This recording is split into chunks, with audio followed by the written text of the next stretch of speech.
Day 269 of doing a LeetCode problem every day until I get a job.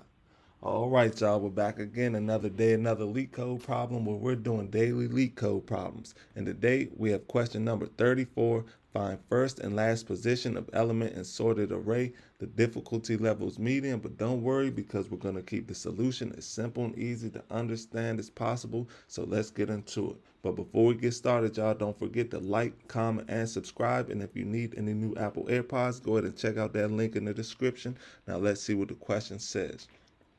Question says, given an array of integers nums sorted in non-decreasing order, that just means from smallest to greatest, find the starting and ending position of a given target value. If target is not found in the array, return an array of integers -1 and -1. You must write an algorithm with big O of log n runtime complexity. So, sounds simple enough, but let's go ahead and look at these examples so we can know what it is exactly that they want us to do.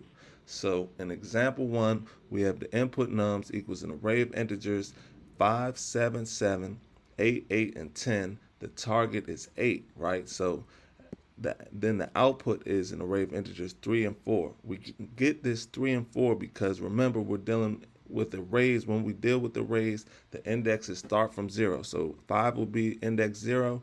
This would be index 1, index 2. 8 first shows up at index 3, then shows up again at index 4.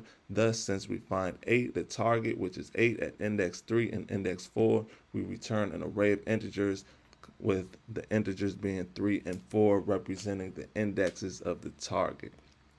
Now, let's look at example 2 where they might give us a case where the target is not in the array. So in example 2, we have nums equals an array of integers 5, 7, 7, 8, 8, and 10. This time the target is 6, and the output is an array of integers -1 and -1. So since 6, which is the target, since the target is 6 and is not included in this array of integers, we can just return this array of integers -1, -1.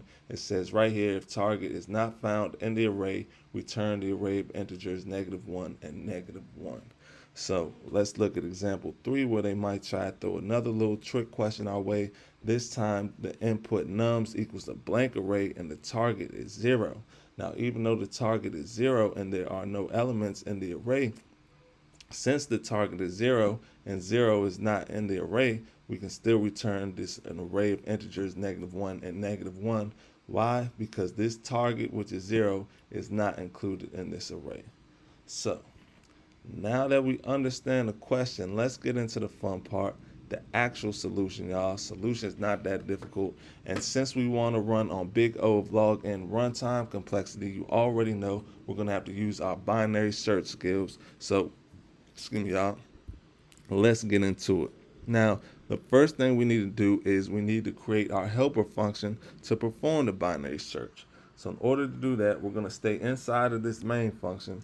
We're going to create another function. We could just say func. We call it bin search, short for binary search. Open up the parentheses. We'll say underscore nums, colon. That is going to be an array of integers, just like it is over here. Boom. Then we're going to come over here. We're going to say underscore target. Underscore target, colon. And that is going to be just a regular integer like it is over here. Boom. Now we're going to say comma. Then we'll say left bias, colon. Or excuse me, comma underscore left bias, colon. And that is going to be a Boolean. And what this left bias is going to do is it's going to determine whether to find the leftmost or the rightmost occurrence of the target when we call this helper function later on. And this right here, this function right here is going to return an integer. Boom. So we're going to come down here. Now let's get started with this function, creating this function. First thing we need to do is we need to create our left and right pointers. So in order to do that, we're going to declare a variable, call that L. We can set that equal to 0. Then we're going to declare another variable called R, and we can set that equal to nums.count -1, just like that. Now we need to create a variable which we will store the indexes in, right? Or the index in of the position that we found the target. So in order to do that, we're just going to declare a variable called I, short for index, and we can set that equal to -1 as a default value. Just in case we don't find a target, then we'll just return -1 so we can add this to our array like we did here, our output array.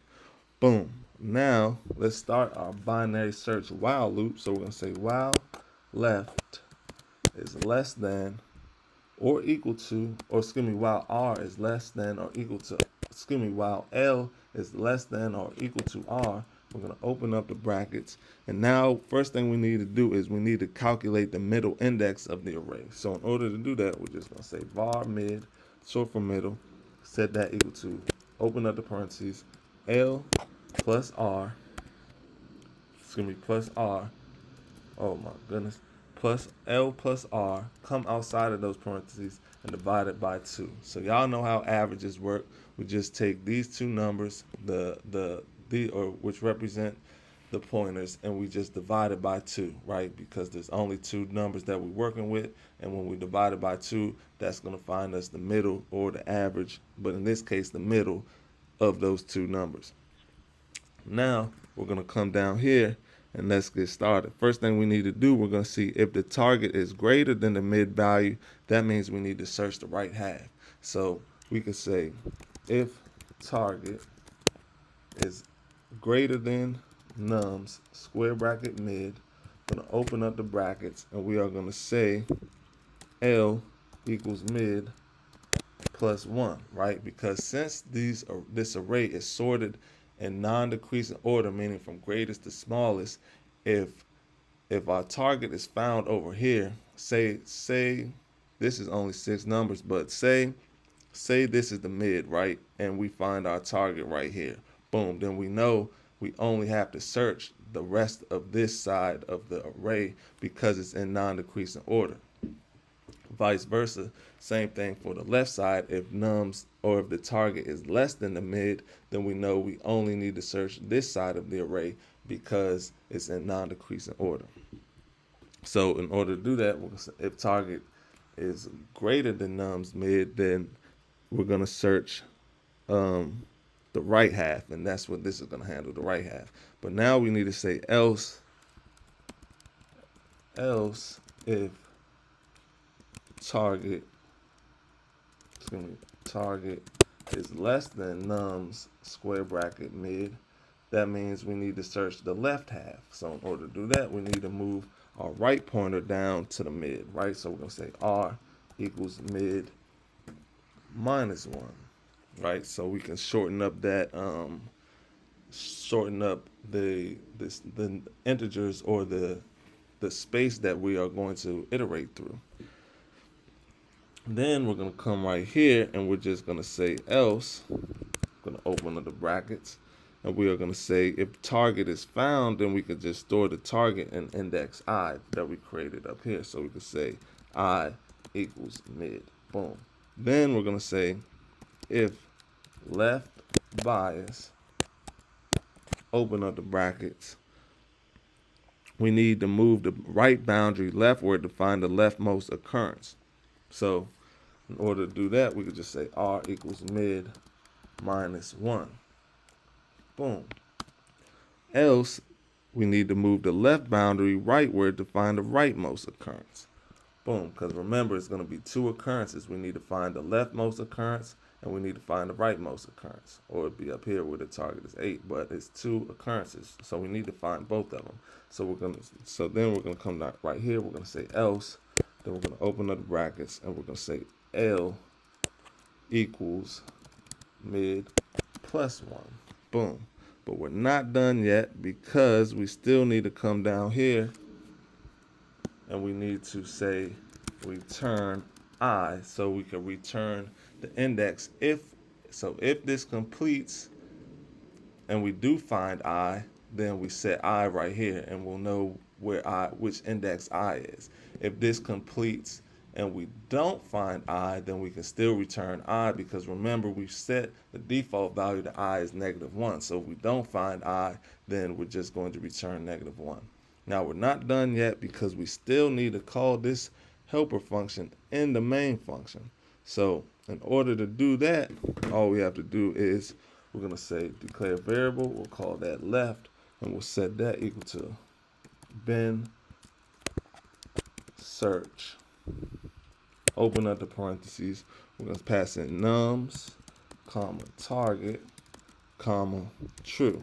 And this is going to perform the binary search for the leftmost position of the target. But we still need to perform a binary search for the rightmost position of the target, right? So in order to do that, we're going to do the same thing. Declare a variable. This time we'll call it right. Set that equal to bin search. Open up the parentheses, nums, comma, target. But this time we're going to set the left bias equal to false. And that's going to allow us to search for the rightmost position of the target. And then after we search for the leftmost position and the rightmost position, we need to return an array of integers with the left, comma, right, which is going to return the leftmost position and the rightmost position. Now that should be all she wrote, y'all. Let's run it, see how it runs. And it's accepted, y'all. So let's go ahead and submit it. Make sure it stays accepted after we submit it, because we all know how this LeetCode stuff can get. And look at that, y'all. 0 milliseconds beats 100% of users with Swift, y'all. Those are some good numbers right there. I hope y'all learned something today. Excuse me. And I hope to see y'all here tomorrow for another day, another LeetCode problem. But before we leave, make sure y'all get one more look at the code. Get one more look at the code. Read it, learn it, love it, internalize it. Do what you have to do so you understand what's going on. And yeah, y'all, I hope to see y'all here tomorrow for another day, another LeetCode problem. See y'all then.